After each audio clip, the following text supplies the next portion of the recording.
Eu acho que a suprema ironia deste episódio é que o tema original versava sobre improvisação, seguir instintos e intuições, mas isto já é tipo a 10ª vez que estou a tentar gravá-lo. Não há uma razão pela qual as outras versões estivessem a correr mal, a não ser pelo a não ser pelo facto que eu estava a tentar racionalizar demasiado o que eu estava a dizer em vez de seguir a minha intuição e improvisar. O que só veio a provar as minhas teorias, as teorias que eu ia partilhar hoje. Acho que vocês não estão a perceber o quão irónico toda esta situação foi. Foi ridícula. Uma coisa que me disseram no último episódio foi que seria interessante eu ir partilhando a minha jornada de solução de problemas que eu apresentei. Por exemplo, se calhar era interessante, Patrícia, tu explicares o que é que andas a fazer para não passar tanto tempo nas redes ou para sair do teu estado meio deprimido. Acho que era engraçado tentares partilhar isso. E a isto eu respondi: olha, sabes a cena mais engraçada que partilhar isso? É eu não estar a fazer nada para solucionar. Eu só estou a utilizar isto como uma lista de compras daquilo que está errado na minha vida, em vez de eu estar a utilizar este diário auditivo para compartilhar possíveis formas de melhorar estes problemas. Por isso, o que é que eu tenho feito? Tenho sido mais ativa? Não, não tenho. Mas eu posso compartilhar que ando a ler alguns livros de autoajuda que, no mínimo, são interessantes. Então, para contexto, eu sou bastante cínica e cética e eu diria até mente fechada, que é algo que eu não gosto de admitir, mas que é verdade. E este podcast é sobre verdades. E esta é verdade. Por isso, naturalmente, eu sempre olhei para livros de autoajuda como banha da cobra. Yeah. Todavia, para eu não estar sempre a dizer porém, eu tenho-lhes dado uma segunda chance de se redimirem. Eu tenho lido com tons menos sarcásticos mentalmente e tenho tentado refletir mais aprofundadamente sobre os temas. Posto isto, conclusões que eu tenho tirado depois de algumas leituras, que eu não vou nomear porque eu não achei tão boas assim ao ponto de as aconselhar. As minhas conclusões é, livros de autoajuda dividem-se em dois tipos. Maioritariamente é aqueles que dizem coisas super óbvias e super básicas com as quais todos nós concordamos, inclusivamente eu, se calhar tentar olhar para as coisas mais positivas. Possivelmente ter mais gratidão por aquilo que nós temos vai nos trazer mais felicidade. Manter a mente ocupada. Manter as mãos ocupadas. Bom, vocês estão a ver coisas bastante ligadas ao bom senso, que é o tema deste episódio, com os quais eu concordo, mas nunca fiz nada ativo em relação a estes conselhos. São conselhos que eu dou às pessoas na minha vida, mas que não sigo. E eu deduzo que isto seja muito relatable para muita gente. Que é o faço o que eu digo e não o que eu faço. E segue os meus conselhos e não o que eu faço. Essa vibe. Bom, aí é que nós estamos a autossabotar-nos. Se eu efetivamente pusesse em prática estes conselhos, talvez, mas só talvez, eles pudessem funcionar. O que, eu tenho de admitir, ler livros de autoajuda não funciona, a não ser que nós, de facto, sigamos os conselhos que estão lá.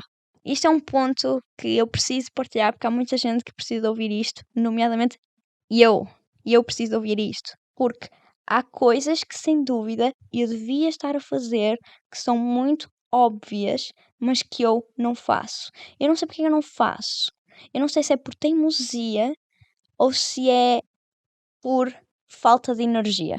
E isto é outro tema que eu acho pertinente, que é a energia vital. A energia vital é um daqueles termos que eu tenho apanhado em alguns livros de autoajuda, que são livros de autoajuda mais místicos, que é o segundo tipo de livros de autoajuda que eu ia mencionar, que é livros de um ponto de vista mais espiritual, mais místico e do metafísico, que para uma pessoa cética são ainda mais difíceis de ler num tom sério e não sarcástico. Enfim, isto porque à parte muito grande, eu não sei se vocês sabiam, mas todas as pessoas leem de forma diferente e eu sou aquele tipo de pessoa que ouve a sua própria voz dentro da cabeça quando está a ler, então eu consigo colocar o tom que eu quero e é muito grave, porque se eu colocar um tom sarcástico, as coisas não vão funcionar bem para o meu lado. Yeah. Pois, eu ouvi dizer que há pessoas que só veem imagens, não ouvem as palavras. E eu ouço as palavras e visualizo imagens se for um livro de ficção, se for estes livros assim, mais de não ficção, isso já é mais difícil de visualizar. Yeah, isto foi à parte muito grande, mas acho super interessante esta questão de as pessoas lerem de forma diferente e ouvirem, não ouvirem, verem, não verem. Uma coisa curiosa. Posto isto de parte, a espiritualidade e a religião é algo que eu sempre ativamente me afasto de. Eu deduzo que seja católica porque sou batizada, mas não sou de todo praticante e sinceramente sou bastante agnóstica. Eu sou como São Tomé, acho que é São Tomé. É preciso ver para crer. Eu achei engraçado utilizar aqui uma expressão bíblica para comentar o facto de eu não acreditar na Bíblia. Enfim, eu acredito na Bíblia como uma obra de ficção que pode ajudar a moralizar, mas não vejo como um documento histórico, se é que me entendem. Posto este meu contexto aqui, tudo o que seja o mundo místico interessa-me. Não acredito propriamente, mas tenho curiosidade, sempre tive curiosidade nessas coisas, sei lá, em Wicca e os sonhos e as energias do universo e da mãe natureza e rituais. A ideia de rituais acho super interessante. Eu gosto de criar pequenos rituais na minha vida que não têm nenhuma componente religiosa ou espiritual, mas que me ajudam a lidar com determinadas coisas e, e a sentir-me mais sã. E eu gostaria de voltar a esta ideia de rituais mais à frente. Vou tentar não me esquecer disso para isto ser uma coisa mais coerente. Então, eu acho interessante, acho curioso e gosto de ler, mas é super difícil para mim acreditar. E os livros que eu estou a ler são de um ponto de vista mais oriental e menos ocidental, o que também é importante para abrir a minha mente. Mas o que eu tenho reparado ultimamente é que há muitos termos que eu vejo nestes livros que estão a ser utilizados e estão na moda, eu diria, agora no mundo ocidental. Eu vou dar 2 exemplos que acho que toda a gente conhece, não vou estar aqui a complicar porque, yeah. Então, eu vou dar 2 exemplos, que é o exemplo da manifestação e o exemplo do karma, que estão em voga e ninguém pode dizer que não. Eh, eu sinto que nos últimos anos, e pode ter sido uma resposta à pandemia, a palavra manifestar está a ser atirada para aqui e para ali. Eu vejo muita gente a dizer: "Ah, não, tens de manifestar e tens de tipo, acreditar mesmo que vai acontecer e acontecerá". E eu vejo 2 problemas com isto. Aliás, eu vejo um problema com isto e uma coisa positiva nisto, que é, primeiro, sim, talvez seja uma boa forma de ganhar confiança e toda a gente sabe que confiança atrai de facto o sucesso, porque o sucesso é muito à base de relações interpessoais, hum, e passar confiança e ter confiança naquilo que nós fazemos é uma boa forma de ter sucesso. Yeah. Acho que podemos concordar todos com isto. E eu sinto que manifestar é uma boa forma de trazer confiança de volta às pessoas. E é uma forma de facto é quase um efeito placebo, eu diria. E o efeito placebo pode ser uma coisa falsa e artificial, mas se funciona na realidade, então funciona. E não tenho contra-argumentos contra isso. Se dizer vou manifestar conseguir este trabalho antes de ir para uma entrevista, vos ajudar a ser mais confiantes durante a entrevista e a causar uma boa impressão e de facto conseguir esse trabalho, yeah, papá, manifestem o que quiserem, chamam o que quiserem a isso. Todavia, o que eu vejo muito é uma forma passiva de manifestar. E manifestar é quase como rezar, orar. Acho que podemos fazer essa ligação. É fazer um pedido, neste caso, ao universo, em vez de a um Deus, mas se quiserem substituir. Fazer um pedido sem ativamente colocar o trabalho para obter essa resolução. Imagina, ah, eu estou a manifestar arranjar um trabalho, mas não ando a mandar currículos ou não ando a criar conexões e contactos e tudo mais. E eu acho que isso é forma errada de utilizar esta ideia de manifestação. Que não é assim, não é esperar que as coisas aconteçam que vai fazer com que elas aconteçam. E acho que todos nós conseguimos concordar com isto, apesar de termos alguns problemas em aceitá-lo. Sim, eu não queria estar aqui a mencionar a pandemia e tudo mais, mas eu acho que sim, acho que foi uma forma das pessoas sentirem que há algo acima delas que cria controlo nas vidas delas, o que pode parecer assustador se pensarmos bem, e deixarmos de ter controle sobre as nossas vidas, mas se esse controlo exercido fizer sentir com que nós conseguimos aquilo que nós queremos. E entendo o porquê de se ter tornado popular nos últimos anos. Eu entendo, nós precisamos de acreditar numa coisa positiva e precisamos acreditar que vai tudo ficar bem. Por isso nós manifestamos isso. Pronto, era isso que eu tinha a dizer. Eu acredito que em algumas situações funcione se nós ativamente estivermos a colocar o trabalho necessário. Ok? Pronto. Pronto, assente. Mas também acho que as pessoas andam a abusar um bocadinho dessa ideia do manifestar. Quanto ao karma, eu vou dar o crédito da popularização do karma nos últimos meses, pelo menos, à Taylor Swift. Yeah. Quem entender, entendeu. Quem não entendeu, olha, fico viciado na internet e percebo a referência. Estou a brincar. Estou a brincar.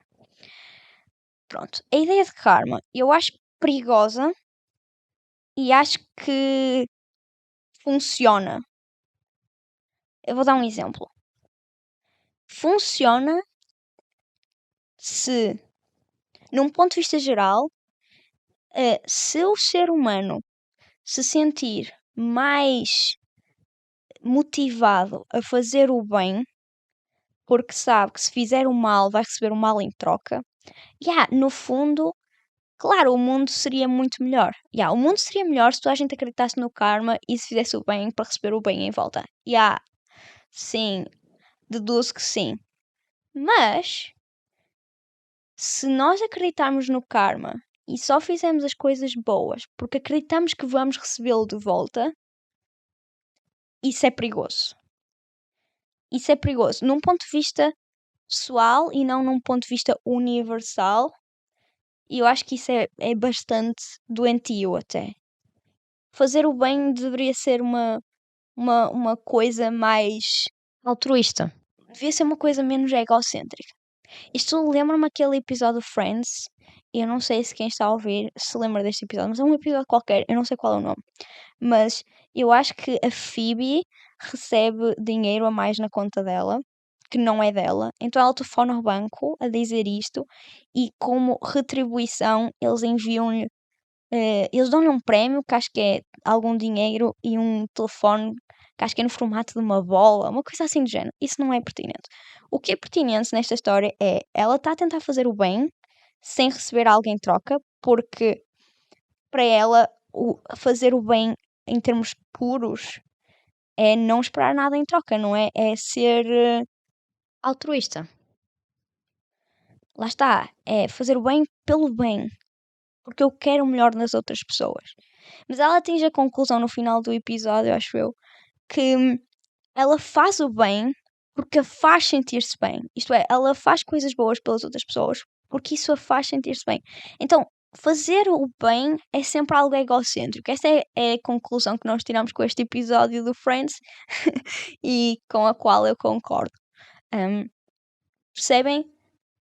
Eu entendo isso, que não existe uma forma selfless de fazer as coisas. Mas há formas e formas. E eu acho que muita gente abusa desta ideia de karma, esta ideia do dar e receber. E eu acho que posso até fazer uma ponte aqui para as relações humanas. E quando eu falo em relações, eu falo em relações românticas e relações familiares e relações de amizade, relações no geral. Que é nós estamos constantemente à espera que a outra pessoa nos dê algo para nós lhe darmos algo em troca ou vice-versa, não é? Eu fiz-te este favor, porque é que tu não me fazes este favor de volta? Eu perguntei se estavas bem, porque é que não perguntaste se eu estava bem de volta? E lá está, é super frustrante quando não há esta ideia de equilíbrio, quase, entre o dar e o receber, o equilíbrio do universo, o yin e yang, o recíproco, não é? É frustrante quando as coisas não são recíprocas e quando nós sentimos que não estamos a receber tudo aquilo que nós estamos a dar. Mas, se pensarmos bem, isso também é uma forma muito errada de pensar nas coisas. Porque é uma forma demasiado racional, demasiado lógica, e era o que eu estava a tentar atingir com esta conclusão, que é seres humanos são feitos de emoções, de coisas que nós não conseguimos quantificar e definir muito bem. Isto é, as melhores coisas na vida nós não conseguimos definir de uma forma matemática, não é? É difícil. Eh, os exemplos são a tal felicidade e agora com este último exemplo, o amor. São coisas difíceis de tentar definir racionalmente. Porém, são as melhores coisas da nossa vida. Então, estarmos a tentar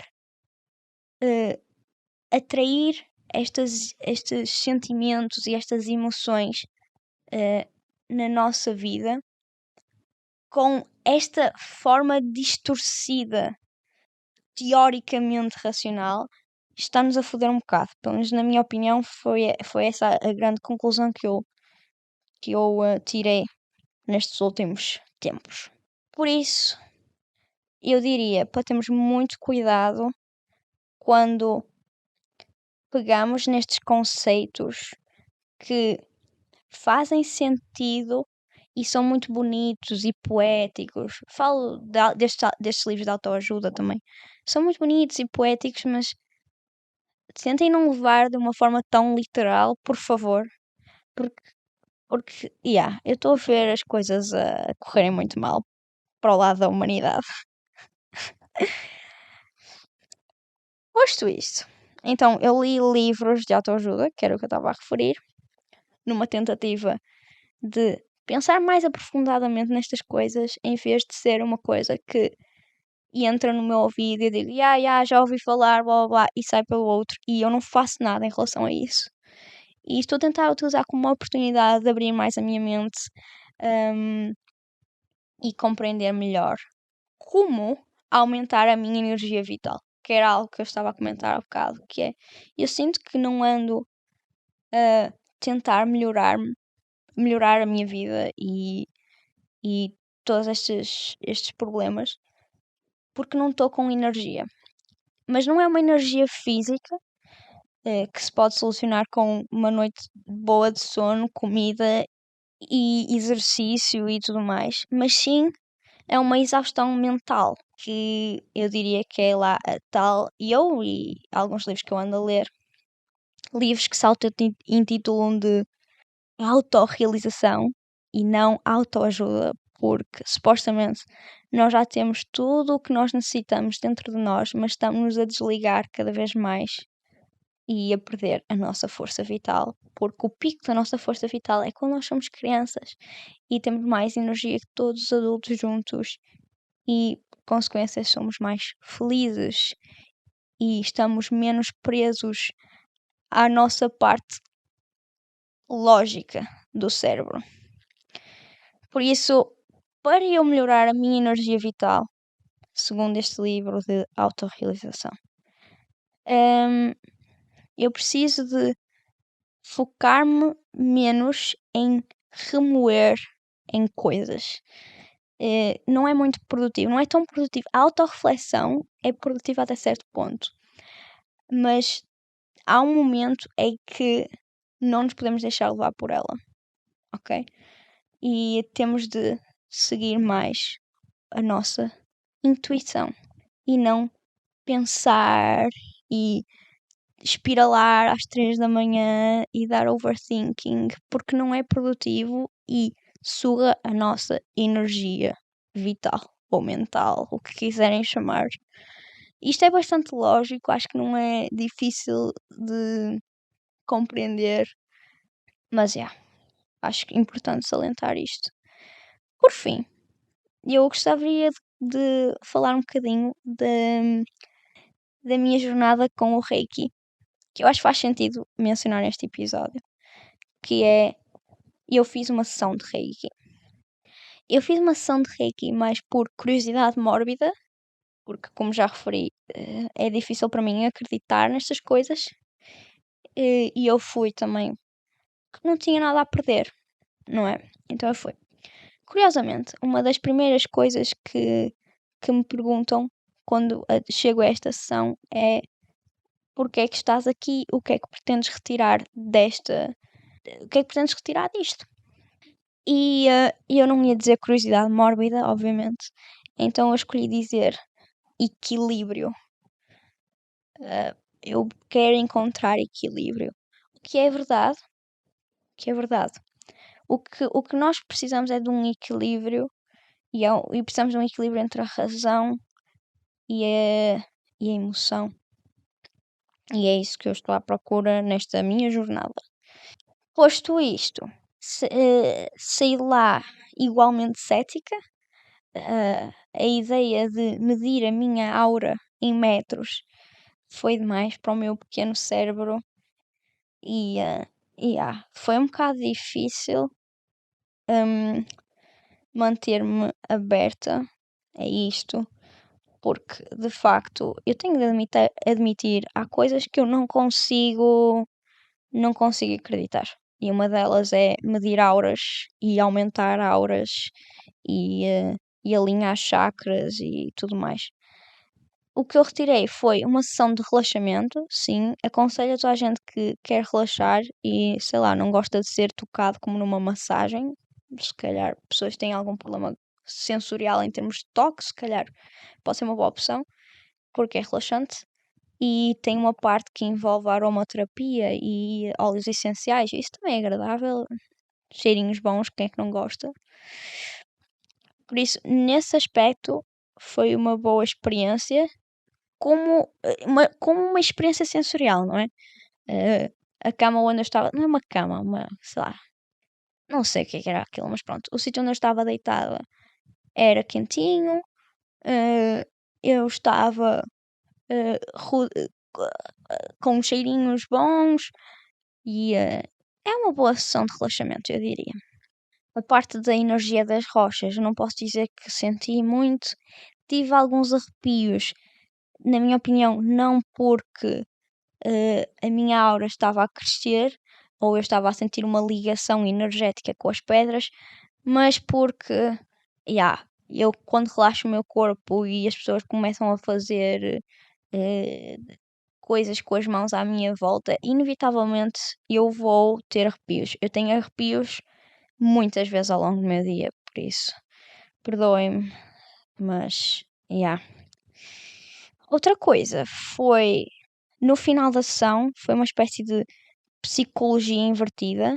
Em vez de eu contar os meus problemas, e eles disseram quais eram os meus problemas na minha vida. Quando digo eles, por acaso era só uma senhora. Contou alguns problemas que eu tinha na minha vida. Alguns estavam spot on. Porquê? Na minha opinião, porque é fácil, quando se diz uma coisa vaga, acertar. É como aos horóscopos. Realmente, algumas coisas, inevitavelmente, vais acertar se dares uns statements de problemas que a maioria das pessoas têm. Yeah. Porém, houve outras coisas que foram tão ao lado que só me restou manter uma cara séria e, e ir para casa. Porque, porque foram estas as conclusões. Pode ser bom, alguns conselhos que nos são dados podem ser bons porque ajuda a ouvir coisas óbvias ditas por outras pessoas, tanto escritas em livros de autoajuda como ditas numa sessão de Reiki. Ajuda sempre. Ajuda sempre ter algo externo a relembrar-nos as coisas que nós já sabemos internamente. E eu termino este episódio, que estou quase a atingir o limite, com o seguinte pensamento muito deep que eu tive há pouco, que é: eu passei os últimos meses a dizer que eu só corto o cabelo quando arranjar um trabalho, mas isso é passivo. Envolve eu esperar que algo aconteça para eu cortar o cabelo. Se calhar eu devia pensar nisto de outra forma e manifestar, não é? Se calhar eu devia cortar o cabelo para arranjar o meu trabalho. E com isto me despeço. Isto foi mais um episódio da Formicação. Fiquem bem.